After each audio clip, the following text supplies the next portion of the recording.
Hello everyone. Night డిన్నర్‌లోకొచ్చేసి నేనైతే ఇలా కిచిడి తయారు చేశానండి. ఇది చాలా ఈజీగా అయిపోతుంది. దానికోసం ముందుగా నేను క్యారెట్, బీట్రూట్, ఉల్లిగడ్డలు, పచ్చిమిర్చి, ఆలుగడ్డ మంచిగా కట్ చేసి పెట్టుకున్నాను. దీంట్లో కొంచెం పెద్దగా కట్ చేసుకున్నా బానే ఉంటుందండి. ఈ రెసిపీని నేనిప్పుడు కుక్కర్‌లో చేస్తున్నాను. మామూలుగా గిన్నెలో గూడా చేసుకోవచ్చు. కుక్కర్‌లో అయితే ఫస్ట్ ఆయిల్ వేసి వేడెక్కాక పోపు దినుసులు వేశాను. తర్వాత ఉల్లిగడ్డలు, పచ్చిమిర్చి వేసి మగ్గించుకొని కొంచెం సాల్టు, పసుపు, అల్లం వెల్లుల్లి పేస్ట్ కూడా వేశాను.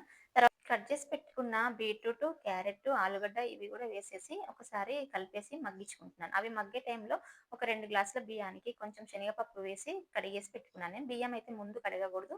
అప్పటిదప్పుడు కడగాలండి. కడిగి ఆ పోపులో వేసేసి బియ్యం వేసాక ఒకసారి 2 సార్లు కలపాలి. కలిపినంక ఒక గ్లాస్ బియ్యానికి ఒక గ్లాస్ వాటర్ వేయాలి. వేసినంక మంచిగా కలపాలి. కలిపి సరిపడా సాల్ట్ వేసుకొని, సాల్ట్ చెక్ చేసుకొని కుక్కర్ మూత పెట్టేస్తే 2 విజిల్స్ వస్తే సరిపోతుంది.